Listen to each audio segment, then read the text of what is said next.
अस्सलाम वालेकुम dear students, मैं आपका केमिस्ट्री टीचर वजाहत अली। आज हमने चैप्टर 7 की एक्सरसाइज से चंद एक शॉर्ट क्वेश्चन डिस्कस करने हैं। इसके अलावा टेस्ट योरसेल्फ 7.5 के कुछ इंपॉर्टेंट शॉर्ट क्वेश्चंस को हम डिस्कस करेंगे। अगर हम एक्सरसाइज के अंदर शॉर्ट क्वेश्चंस की बात करें तो मोस्ट इंपॉर्टेंट शॉर्ट क्वेश्चन है हमारे पास क्वेश्चन नंबर 16। कई बार बोर्ड के पेपर में अपेयर हो चुका है, तो इसे हम देखते हैं। Question number 16, why is galvanising done? Galvanising क्यों की जाती है? तो सबसे पहले हम बात करते हैं गैल्वेनाइजिंग होती क्या है।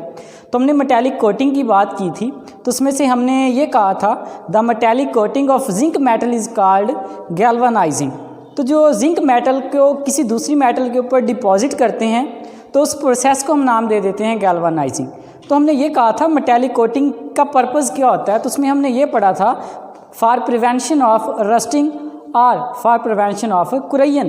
तो हम जब आयरन के ऊपर गैल्वेनाइजिंग करेंगे तो इसका मतलब ये होगा कि गैल्वेनाइजिंग को हम कुरैयन से बचाने के लिए या फिर रस्टिंग प्रोसेस से बचाने के लिए मेटल के ऊपर गैल्वेनाइजिंग करते हैं। तो इसका आंसर लिखेंगे galvanising is done to prevent iron from rusting और कुरैयन, यानी कि आयरन को रस्टिंग से या कुरैयन से बचाने के लिए हम गैल्वेनाइजिंग करते हैं। Galvanising mean zinc coating. इसके अलावा नेक्स्ट जो शॉर्ट क्वेश्चन हमने डिस्कस करना है एक्सरसाइज से, question number 18, it is also very important short question. Why is oxygen necessary for rusting? Rusting process हम डिस्कस कर चुके हैं ऑलरेडी। तो रस्टिंग के अंदर हमने डिस्कस करना है ऑक्सीजन का क्या रोल है। तो हमने एक कंडीशन ऑफ रस्टिंग देखा था कि दो हमारे पास नेसेसरी कंडीशंस होती हैं रस्टिंग प्रोसेस को कैरी ऑन करवाने के लिए। उसमें से एक कंडीशन थी प्रेजेंस ऑफ ऑक्सीजन और दूसरी कंडीशन थी प्रेजेंस ऑफ मॉइस्चर या वाटर। तो यहाँ पे जो क्वेश्चन हमारा है इसमें हमने डिस्कस करना है कि ऑक्सीजन की जो प्रेजेंस होती है वो रस्टिंग प्रोसेस के लिए क्यों ज़रूरी होती है। तो सिंपल सा इसका आंसर नोट करते हैं। Oxygen presence is a necessary condition for process of rusting of iron because oxygen oxidized iron to फेरसाइन। क्योंकि जो ऑक्सीजन होती है ये आयरन के साथ जब कांटेक्ट में आती है तो ये उसे ऑक्सीडाइज करवा देती है। किसके अंदर? आयरन को ये कन्वर्ट कर देगा फेरसाइन के अंदर। रिएक्शन देखें, हमारे पास आयरन मौजूद है, ऑक्सीजन और साथ में हाइड्रोजन आयन की प्रेजेंस में आयरन से ऑक्सीजन इलेक्ट्रॉन टेकअप करेगा और आयरन को कन्वर्ट कर देगा फेरसाइन के अंदर। तो क्योंकि ऑक्सीजन जो है ये आयरन को कन्वर्ट कर देता है फेरसाइन में, या यूँ कह लें आयरन को ऑक्सीडाइज करवाने के लिए ऑक्सीजन की प्रेजेंस क्या होती है? नेसेसरी होती है। तो ये हमारा शॉर्ट क्वेश्चन 18 था, जिसमें से हमने डिस्कस किया कि ऑक्सीजन की जो मौजूदगी होती है वो रस्टिंग प्रोसेस के लिए क्यों ज़रूरी होती है। नेक्स्ट शॉर्ट क्वेश्चन हम एक्सरसाइज का डिस्कस करेंगे 22, what is the nature of electrode used in electroplating of chromium? Electroplating of chromium हम डिस्कस कर चुके हैं। उसके अंदर हमने ये डिस्कस किया था कि जो एनोड होता है वो एंटीमोनियल लेड का बना हुआ होता है। इसके अलावा अगर हम डिस्कस करें कि जो एनोड होता है इसके ऊपर किस टाइप का जो रिएक्शन होता है वो अकर होता है, तो वो हम डिस्कस कर चुके थे। एनोड के ऊपर ऑलवेज ऑक्सीडेशन अकर होती है। तो अब अगर हम बात करें, anode is made of antimonial lead and cathode is made of object on which electroplating of chromium is done.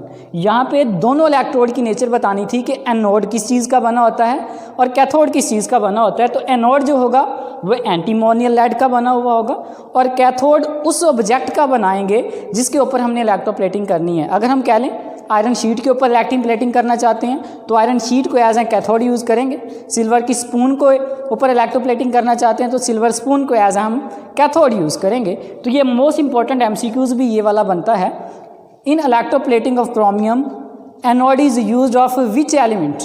तो जो एनोड यूज़ किया जाता है वो एंटीमोनियल लेड का यूज़ किया जाता है। नेक्स्ट हमने बात करनी है टेस्ट योरसेल्फ 7.5, पेज नंबर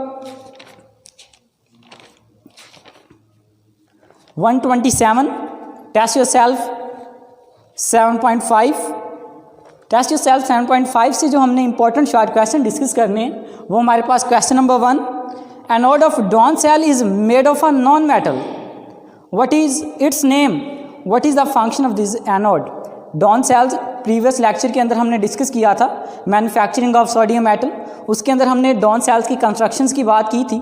तो उसमें हमने डिस्कस किया था कि जो एनोड होता है वो ग्रेफाइट का बना हुआ होता है, जो कि बेसिकली कार्बन की एक एलोट्रॉपिक फॉर्म है। तो इसमें से आप आंसर बताएंगे anode is made of graphite in Down cells. फिर दूसरा क्वेश्चन हमारे इसी क्वेश्चन के अंदर ये पूछा गया है कि जो एनोड होता है डॉन सेल्स के अंदर, उसके ऊपर किस टाइप का केमिकल रिएक्शन अकर होता है। तो at anode oxidation of chloride ion take place, क्योंकि हमने देखा जो क्लोराइड आयंस होते हैं वो एनोड के ऊपर कलेक्ट हो जाते हैं और वहाँ आकर डिस्चार्ज होते हैं। डिस्चार्ज होने का मतलब उनके पास जो एक्स्ट्रा इलेक्ट्रॉन्स होते हैं वो लूज़ कर देते हैं। तो क्लोराइड आयन इलेक्ट्रॉन लूज़ करेंगे, क्लोरीन गैस के अंदर कन्वर्ट हो जाएंगे और loss of electron is known as oxidation. तो इसका मतलब ये हुआ कि एनोड ग्रेफाइट का बना हुआ होगा और ऑक्सीडेशन रिएक्शन जो होगा वो एनोड के ऊपर अकर होगा। इसी टेस्ट योरसेल्फ का क्वेश्चन नंबर 3 डिस्कस करते हैं। What is the name of by product produce in Down cells. Down cells के अंदर जो बाय प्रोडक्ट फॉर्म होती है उसका नाम पूछा गया है। तो बेसिकली डॉन सेल्स के अंदर दो प्रोडक्ट हमें मिलती हैं, एक क्लोरीन गैस फॉर्म होती है और दूसरा हमारे पास सोडियम मेटल। सोडियम मेटल तो हमारी रिक्वायर्ड प्रोडक्ट थी, इसका मतलब वो एक्स्ट्रा प्रोडक्ट या बाय प्रोडक्ट नहीं होगी। तो दो प्रोडक्ट फॉर्म हो रही हैं, एक क्लोरीन गैस और दूसरी सोडियम। तो सोडियम मेटल हमारी रिक्वायर्ड प्रोडक्ट है, तो बाय प्रोडक्ट जो हमारे पास बन रही होगी डॉन सेल्स में that is chlorine gas. In Down cells chlorine gas produce as by product at anode. Anode के ऊपर लास्ट टाइम हमने प्रीवियस शार्ट क्वेश्चन के अंदर भी ये डिस्कस किया था कि एनोड के ऊपर क्लोराइड आयन आकर डिस्चार्ज होते हैं और क्लोरीन गैस क्या करते हैं, फॉर्म करते हैं। तो एनोड के ऊपर जो बाय प्रोडक्ट बन रही है दैट इज क्लोरीन गैस। हमारा नेक्स्ट जो क्वेश्चन है question number 6, which ions are discharge at cathode in Nelson cell and what is product at cathode. यहाँ पे कैथोड के ऊपर कौन से आयन डिस्चार्ज होंगे और कौन कौन सी प्रोडक्ट जो होंगी नेल्सन सेल्स के अंदर कैथोड के ऊपर बनेगी। तो देखें कैथोड के ऊपर अगर हम बात करें तो नेल्सन सेल जो है ये बेसिकली गैल्वेनिक सेल की एक टाइप है, जिसके यहाँ जो कैथोड होता है वो हमारे पास पॉजिटिवली चार्ज होता है। पॉजिटिवली चार्ज कैथोड होने की वजह से वहाँ पे जो negatively charge hydro oxide ion होंगे वो आकर क्या होंगे, डिस्चार्ज होंगे और हमारे पास दो प्रोडक्ट फॉर्म होंगी, ऑक्सीजन एंड वाटर।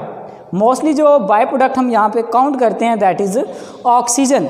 तो ये हमारे पास आज के 7.5 टेस्ट योरसेल्फ के इंपॉर्टेंट शॉर्ट क्वेश्चन थे जो हमने डिस्कस किए। इसके अलावा एक्सरसाइज के कुछ इंपॉर्टेंट शॉर्ट क्वेश्चन डिस्कस किए।